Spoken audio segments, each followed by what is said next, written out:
Welcome to the bird media. నేను మీ పవన్ కృష్ణమూర్తి.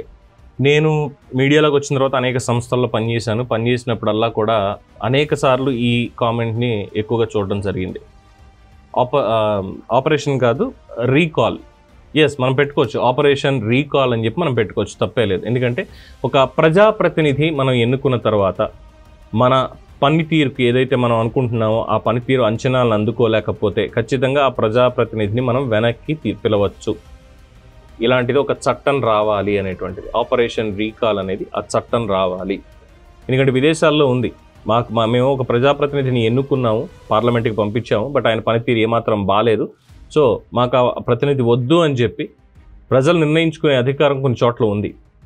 కానీ భారతదేశం దగ్గరికి వచ్చరికి మనం ఎవరిని ఎన్నుకోవాలి అన్నటువంటి అధికారం కూడా మనకి సరిగ్గా లేదు. ఏదో వేసుకుంటూ వెళ్ళిపోతాం అంతే ఓట్లు. సరే, మొత్తానికి పంపించిన తర్వాత తీరా పార్లమెంటుకో అసెంబ్లీకో నేను వెళ్ళను, అధికారంలో ఉంటే మాత్రమే వెళ్తాను, ప్రతిపక్షం లాంటి దాంట్లో నేను వెళ్ళను అని కూర్చుంటే ఇక ఆ ఎమ్మెల్యే దేనికి ఎందుకు ఆ పదవిలో ఉండాలి? ఎందుకంటే ఇప్పుడు సపోజ్ నేను నా బర్డ్ మీడియాలో నేను పనిచేస్తున్నానండి, ఓ 15 రోజులు నేను రాలేదు, కానీ నాకు నెల మొత్తం జీతం కావాలంటే ఇస్తారు? కట్ చేస్తారు ఖచ్చితంగా, 15 రోజులు రాలేదు కాబట్టి అని. ఎందుకంటే పని చేయలేదు, నేను పని చేయలేదు, కట్ చేస్తారు. ఎక్కడైనా ఇంతే కదా, ఏ ఫీల్డ్ అయినా ఇంతే కదా. కానీ ఎందుకు మరి ఈ రాజకీయ నాయకులకి మాత్రం ఎందుకు వాళ్ళు అసెంబ్లీకి వెళ్ళకపోయినా నెలకి పూర్తి స్థాయిలో జీతాలు ఇవ్వడాలు, వాళ్ళకి ఫెసిలిటీస్ ఇవ్వడాలు, ఇవన్నీ ఎందుకు చేస్తారు? ప్రజల సొమ్ము అంత తేరగా ఉందా? ఒక విద్యార్థిని, ప్రభుత్వ పాఠశాలలో విద్యార్థి కూడా పాఠశాలకు సరిగ్గా వెళ్ళలేదు అంటే, అటెండెన్స్ తగ్గిపోయింది అంటే చివరాఖరికి వచ్చి అటెండెన్స్ షీట్ మొత్తం క్యాలిక్యులేట్ చేసుకొని మీ వాడు ఎగ్జామ్స్ రాయడానికి అనర్హుడు, లేదంటే మీ అమ్మాయి ఎగ్జామ్స్కి అపేర్ అవ్వడానికి వీల్లేదు, మళ్ళీ డిమోషనే, ఖచ్చితంగా ఈసారి మళ్ళీ పూర్తి స్థాయిలో అటెండెన్స్ తెచ్చుకొని ఎగ్జామ్స్కి వెళ్ళాలి అని చెప్పి రూల్స్ ఉన్నాయి. ఒక్కరోజు అయితేనే యాబ్సెంట్ వేసేస్తారు, దానికి కావాల్సిన నష్టం ఉంటుంది. అలాంటిది ఎమ్మెల్యేలకి ఎందుకు అసెంబ్లీకి వెళ్ళకపోయినప్పటికీ కూడా వాళ్ళకి ఇది పే చేయాలి అనేది ఒక పాయింట్. రెండోది, ఎన్నుకున్న దేనికి అసలు? ప్రధానంగా తెలుగు రాష్ట్రాల్లో మనం మాట్లాడుకుంటే అసెంబ్లీకే వెళ్ళనటువంటి ఎమ్మెల్యేలు 2 ఉన్నారు. ఒకళ్ళు కేసీఆర్, ఇంకొకళ్ళు ఆంధ్రప్రదేశ్లో జగన్మోహన్ రెడ్డి. ఇద్దరు కూడా మేము అసెంబ్లీకి వెళ్ళాము, మేము రాము. ఇక్కడ మేబీ కేటీఆర్ భయం, మన రేవంత్ రెడ్డి భయం కేసీఆర్కి. గతంలో ఏం హ్యూమిలియేట్ చేశాము, ఏం చేసాము అన్నది ఉంది. ఇప్పుడు అసెంబ్లీలో కూర్చొని రేవంత్ రెడ్డి మాట్లాడుతుంటే నేను వినాలా? నా సీట్లో, అక్కడ ముఖ్యమంత్రి సీట్లో ఆయన కూర్చుంటే నేను ప్రతిపక్ష సీట్లో కూర్చొని నేను వింటూ ఉండాలా అని చెప్పి ఫామ్ హౌస్కే పరిమితం అయిపోయారు.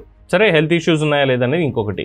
ఇక జగన్మోహన్ రెడ్డి, నేను నా అసెంబ్లీ సెషన్స్ జరుగుతుంటే నా తాడేపల్లి కొంపలో ప్రభుత్వ ధనంతో కొన్నటువంటి ఫర్నిచర్ని నేను ఆల్రెడీ పెట్టుకున్నాను, గవర్నమెంట్కి ఇవ్వలేదు కాబట్టి నేను దాని మీద మా వైఎస్ఆర్సీపీ అసెంబ్లీని నేను ఇక్కడే నిర్వహిస్తూ ఉంటాను, అది నా ఇష్టం ఇది అని చెప్పంటే ఏమనుకోవాలి? సో వీళ్ళిద్దరిని ఎందుకు ఉపేక్షించాలి ప్రజలు? ఆ నియోజకవర్గాల్లో సెకండ్ మెజారిటీ ఎవరికి ఉందో వాళ్ళని ఎమ్మెల్యేలుగా పెడితే అయిపోతుంది కదా. వీళ్ళు అసలు అసెంబ్లీకి వెళ్ళినప్పుడు, ప్రజా సమస్యల మీద చర్చ జరపనప్పుడు, ఆ నియోజకవర్గానికి సంబంధించిన అప్డేట్స్ అసెంబ్లీలో ఇవ్వనప్పుడు ఎందుకని వీళ్ళని ఉపేక్షించాలి? ప్రజలకు మాత్రం ఒక రూలా, వీళ్ళకి మాత్రం ఇంకొక రూలా? వీళ్ళు ఏమైనా పైనుంచి కిందకి దిగొచ్చారా? వీళ్ళకి ఏమైనా 2 కొమ్ములు ఉన్నాయా? ఎందుకని చెప్పి వీళ్ళని ఉపేక్షించాలి? వీళ్ళని మాత్రమే కాదు, అసెంబ్లీకి పార్లమెంట్కి మేము వెళ్ళము, మా హక్కు అది అనేటువంటి వాళ్ళని, అంటే మినిమం అటెండెన్స్ కూడా మెయింటైన్ చేయనటువంటి రాజకీయ నేతల్ని ఎందుకని ఆ పదవిలో కూర్చోబెట్టి ఉంచాలి? ఇంకా ఎందుకని తేరగా వాళ్ళకి దోచిపెట్టాలి ప్రజల సొమ్ముని? ఈ ప్రశ్నకి సమాధానం ఎప్పుడు దొరుకుతుంది? దీని మీద చట్టం ఎప్పుడు వస్తుంది? వేచి చూడాల్సిందే. దీని మీద మీరు మరింత అభిప్రాయాన్ని మీరు తెలియజేయండి కామెంట్స్ రూపంలో. చూస్తూనే ఉండండి ది బర్డ్ మీడియా. ఈ వీడియో కనుక మీకు నచ్చినట్టయితే లైక్ చేయండి, షేర్ చేయండి, సబ్స్క్రైబ్ చేయండి, అలాగే పక్కనే ఉన్న బెల్ ఐకాన్ని క్లిక్ చేయండి.